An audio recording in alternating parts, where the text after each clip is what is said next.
Hello everyone, I am back from Tennessee and I'm gonna be completely honest, it was a horrible trip. I hated every moment of it. I wanted to come back home like a couple days after it started. One reason being that I did have hemorrhoid problems, even though I got 2 columns removed back in January. I still have 1 existing column, and yeah, a hemorrhoid formed on that and I was not happy about it. And the second part of the trip was just, it was a horrible cabin we ended up getting. We paid way too much money for a cabin that was infested with insects and was also like a Spartan boot camp with the amount of stairs you had to go up and down constantly. So, oh, and the heating stopped working after a couple days. So, it wasn't fun, and not even book shopping improves my mood at all. But I did buy more books than I thought I had bought, so we're gonna go through those today. Oh, I do kind of want to name drop this cabin place. It's Bear Tracks, and we were in the cabin Hillside Hideaway, if you guys just want to look it up. I would never, ever rent with Bear Tracks again, because not only was the cabin horrible, they were also very unreasonable with some of the complaints we had. I mean, I'm just going to come out and say it. We found a freaking roach in the cabin, and they refused to move us to a different cabin or give us our money back or anything. They just flat out refused to. And when the heating stopped working, they gave us nothing. So we ended up running the oven to heat the place. And all of us were huddled down on the I guess the main floor, because it's 3 floors, and the bottom floor is not the main floor, it's more of a, I don't know what you call it, it's like a bedroom / laundry room type thing. And also what didn't help is the thermostat was in the downstairs, and it was locked with a key code, so it was stuck at 68 degrees, so it never cut off. So on top of it not cutting off and the heat not working, one, we couldn't use the thermostat to run the heat, and the fireplace we had that was heating us just stopped working. They filled it up on gas and the pilot light was on and it just was not working. So it was a miserable trip, to say the least. We hated going out, we hated coming in, and we honestly would have came home a lot sooner if they had just given us a refund for the hell that we went through. If it had just been, we didn't ask for a full refund, we just asked for a refund on the days that we wanted to not be there. Moving on though, I just wanted to name drop them, so if you guys are planning on renting a cabin in Tennessee, you don't go through them. Also, it said pet friendly. It was not pet friendly at all. The entire ground that you could take your dog to go potty was either covered in like very sharp, large rocks, or it was a hillside that they couldn't actually comfortably use the bathroom on. It's not pet friendly. They said it was pet friendly. I think they just wanted to rent out the place that was the most expensive to us. Moving on, I gotta stop. I have to stop because I could just sit here and complain for hours about them because it was really, really bad. So, book buying. We ended up going to 3 places. I can't remember why we went to Target, but we ended up going to Target. So, I did end up getting 3 books there because it was like a 3-for-1 deal. I did go to Books A Million and was vastly disappointed in their selection, but I did get quite a few books. But my best book shopping was in Ollie's, and I kind of want to start there. Just because I feel like I got the best deals there. Because I got 10 books for like $50 some. So in my opinion, that was really, really good. So, first 2 books I got were the unofficial Harry Potter Companions Volume 1 and 2. This goes over the first book and the second book in the series, and it's like at first I was unsure what it was, but it's like a fan breakdown going through the book chapter by chapter.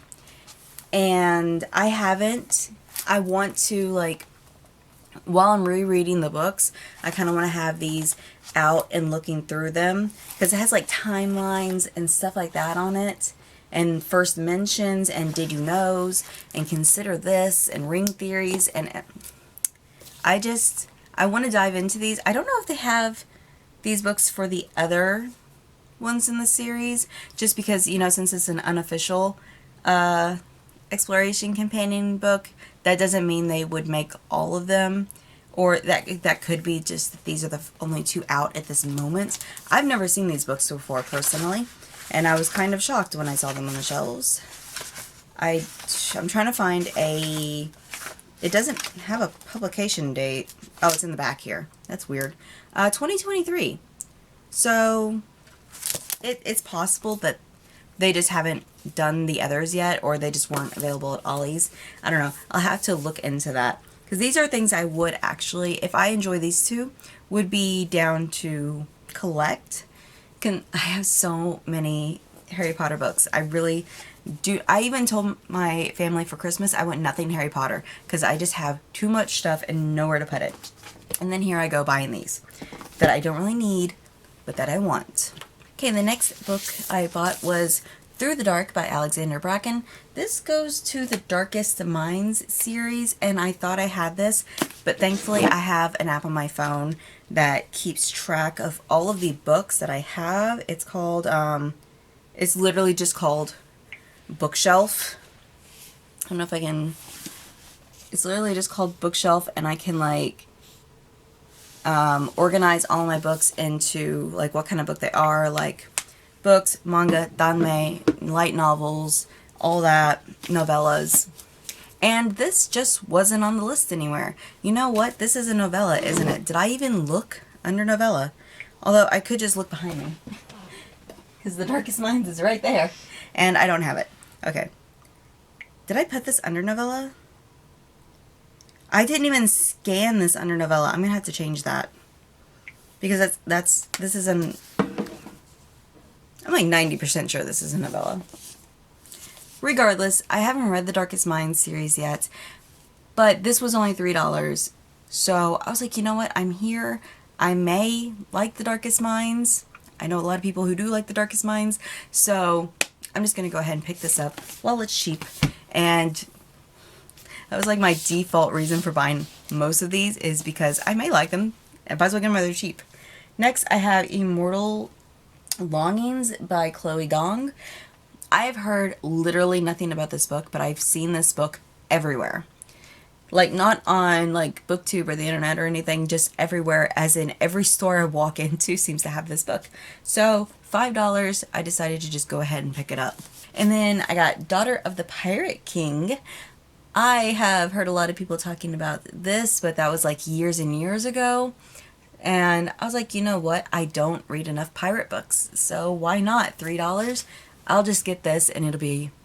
I have no room on my shelf for any of these books, by the way. Like, my justification was not logical. It was like, oh, it's cheap, I might as well get it, even though I might not read it or get it, you know, like, get to it in a while, and I have no shelf space. I have literally run out of shelf space. I have zero. I've got to read a bunch of books and unhaul quite a few books. Don't know if I'll do a video about that or not, but I might. Because I did read a book that I didn't particularly care for on the trip to Tennessee, that I let people on Goodreads decide what I was going to read, and that was a disappointment. Anyways, got The Golden Tower by Cassandra Clare and Holly Black. I think I have 2 of the books. Yeah, I have 2 of the books. This is book 5? I thought this was book 3 or something. I didn't know it was book 5. I think I have books 1 and 2. So I now have book 5 as well. I didn't know that series was so long.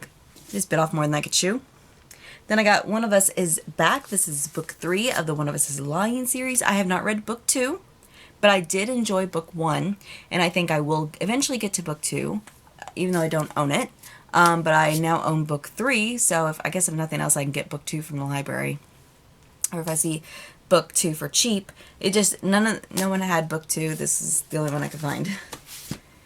Next, I'm going to talk about that one last. Next, I have the Last Violent Call by Chloe Gong.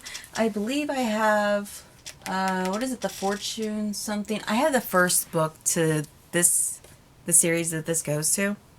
And I know it's just two novellas. I'm like, you know what? I'm gonna pick this up because it's a box set for $3, and that was my reasoning. I have Shadow and Bone by Lee Bardugo, the collector's edition. I have no idea what this looks like. It's in plastic, and you know what? I guess we'll just open it up for everybody. And yes, I just used my nail to open this up. Because why not? I don't want to dig my scissors out. This isn't the only collector's edition. How much did I pay for this? I paid, oh my gosh, $6.99. Paid $6.99 for this collector's edition. So I really hope I like it. That is actually very pretty. This has sprayed edges. It does not have sprayed edges, but it has like the little tassely bookmark in there. And ooh, pages are pretty. The only thing that made this better is sprayed edges. It's a very, very white book. Ooh, has some art in it. That's nice. And then the last book, and one I was most excited for that I got from Ollie's, and it was $8, is the collector's edition of Cinder. This box is beautiful. It's just beautiful. I can't be the only one that opens stuff like with just my nail. I can't be. So, ooh, Once Upon a Time. And it has the hand on the back. This is so incredibly nice. Pages are just regular pages. You have art in you. It has a letter to the reader. It does not have art from what I can see, but that's okay. This is just a beautiful edition. I love this. Okay, that's all I got from Ollie's. Moving on, we are going through what I got at Target, which is just 3 books. I got When Haru Was Here. That is pretty. From what I understand, this is a boy who made a friend and the friend dies, and then it's like maybe he's seen as ghosts or someone who looks similar to him around the place. I don't really remember. It's been so long since I read this, but I do know I added this to my Goodreads like want to read shelf once it, like before it even came out, and that's when I actually read the summary and everything. Next I have Waiting for the Flood by Alex Hall. This is a sequel to Glitterland, I think. Maybe completely wrong on that. So I just know it's gay. And I've liked a couple of her other books, so I was like, you know what, I'm gonna go ahead and get this because I haven't really seen this book anywhere except for Target. It wasn't at Books A Million, and it definitely wasn't at Ollie's, and I've never seen it at like Walmart or anywhere else that I normally bookshop. Another thing, this was my first encounter of this, was Kingmakers Year 1. This is, I think, a like dark academia mafia type book, and it is pretty with sprayed edges. I'm gonna be completely honest, when I picked this book up, I thought it was a different book. I thought that it was a different academia, like mafia type book. I didn't know, which is something I've been really wanting to read. I want more mafia books, but I want them in a more like young adult setting. And like they kind of delivered. I just didn't know that there was like 2 like existing ones. The one I wanted was Vow of Revenge, the Mafia Academy series. I think that's what it's called, by Ryan P. or P. Ryan. And this is by Sophie Lark. So I completely got these 2 series mixed up. But if I do like this, I think the series are round about the same length. So I'll probably just end up reading both of them if I can find where I can buy Vow of Revenge. The way I found out about Vow of Revenge was literally through a Goodreads giveaway. This one just fell into my lap, kind of. So it's all from Target.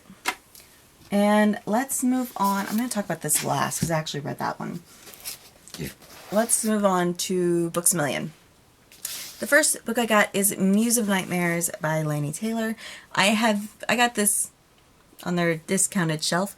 I've been wanting to get this book for a while, but I keep talking myself out of it because I haven't read her other series yet. But I'm like, I need to get it on my shelf. That way, when I do read it, I have the second book if I enjoyed enough to read it. My logic is very flawed when it comes to books and reading, because I hate having to wait when I am in a series. Like, I don't want to read the first book in a duology to see if I like it and then have to wait for the second book to get here. Like, if I like it enough to where I want to read it, but I don't want to own it, I can just get it from the library. But like, do I want to take that chance? No. So I end up with way too many books. Next, I have Silver in the Bone by Alexandra Bracken. I got this one just because I read her Passenger series recently and I really, really enjoyed that. So I was like, you know what, I'm going to get this bargain price and we're going to see where it goes from there. This one I've heard nothing about is Dark Hearts by James L. Shutter. And I just know that this is a boys' love kind of story, and I think it has to do with like boy bands. I'm not 100% sure. I think it has to do with boy bands and like friendships breaking up over said boy bands. Don't know when I'm gonna get to this, but I kind of just splurged on this one. I was like, you know what, I'm gonna get it. I'm not gonna think too much on it. Bye. Next, I got Takara's Treasure, which this is obviously a BL and for mature audiences, and I'm not gonna flip through it right now or show you guys anything of it. Next, I got Kaiju number 8, volume 2. I don't know if volume 3's out yet or not, or if I just like skipped over getting volume 3 for now. But I really like the artwork of this, so I do plan on reading it and watching it. Next, I got Tokyo Aliens, volumes 1 through 3. This series just been on my radar for a while now, and I never got to look at the artwork until I was at Books A Million, and I really like it. And I kind of like the character dynamic from what I've seen, so I decided to just go ahead and pick up the first 3 volumes and give it a shot. Next, I have Black Butler, volume 33. I love Black Butler, and I can't wait to read the manga, which I've heard is better than the anime, mostly because of all the filler it cuts out. This series, I don't know how long this series is going to be, but I'm here for the ride. Next, I got the first 3 volumes of Windbreaker. This is something I haven't read either. I just flipped through the first volume and I was like, do I like this? And artwork, yes, I like it. And it gives me kind of like more or less supernatural Yu Yu Hakusho vibes. So I decided to go ahead and pick it up and see if I like it. I bought more volumes too, but that's in another video. Now, last but not least, I have the Omnibus number 7 for Fire Force. I bought this because I can't find it in stock anywhere else. I go to Crunchyroll, can't find it, and any other book places, can't find it, at least not reasonably priced. And I just had to pick it up. I didn't want to pay what I paid for it, which I think was like $20 or somewhere around $20 for this. I didn't want to pay that because I'm used to paying like $15 for these, but I literally cannot find this omnibus anywhere else, so I just went ahead and picked it up. I was like, I got to, because, and I'm not flipping, I'm doing this because I like doing this, but I'm not flipping through this one because this is past where I've watched in the anime, and I don't want to be spoiled for anything. Oh, no, that's not last. Last is, Case Files Compidum? Can't say that word. Compendium, maybe, possibly, by this person. I've actually read this. I read this on the way home from Tennessee, and then like a few days after it, because it's quite long. This is a danme, which is a boy's love. It's about this. It mostly follows this teen here as he works through college, while also hiding the fact that he has orphan disease, which is like how do I explain this? It's like a slow deterioration of the mind and can make you have spurts of violence, and basically makes it so you're not, you don't show your emotions, or you don't have emotions at the same veracity as normal people do. And then this young gentleman is a college professor and also was his previous doctor for his problem. And it's kind of both of them somehow getting mixed up into this murder plot without even realizing it. It's more or less the teen wants to kill his doctor, ex-doctor, whatever, while also crushing on said doctor's sister, which I don't understand because the sister is dumb as a sack of bricks. I don't even know how the sister became a college professor on her own right, because it's like, she is so stupid. I end up giving this a 2 stars just because of how stupid most of the characters were. Besides our 2 main characters, everyone is so stupid and gullible and naive and just so easy to manipulate. And it's like, this is not how people are in real life, that these characters are so fucking stupid. It's like, why? Why do you have to blatantly exist like this? Because I'm going to be completely honest, they could kill off the sister and I wouldn't care. There's so many points in this where people are dying or being murdered, like dying of natural causes or just being murdered. And it's like, I just want the sister to be one of them. The plot is kind of also all over the place and there's too many things that happen for convenience sake. I am going to continue the series because I do want to know what happens. I do want to know how far this murder place is going to go. And I wish I could talk about it more and rant a bit more, but my battery is sadly dying. I don't know why I just charged it. So those are all the books. I would try to hold them all. I'll hold this stack. You can kind of see the stack here. These are all the books that I bought while I was in Tennessee. And yeah, I will see you guys in my next video, which, shocker, is probably going to be a book haul because Black Friday and Cyber Monday exist. Until then, bye!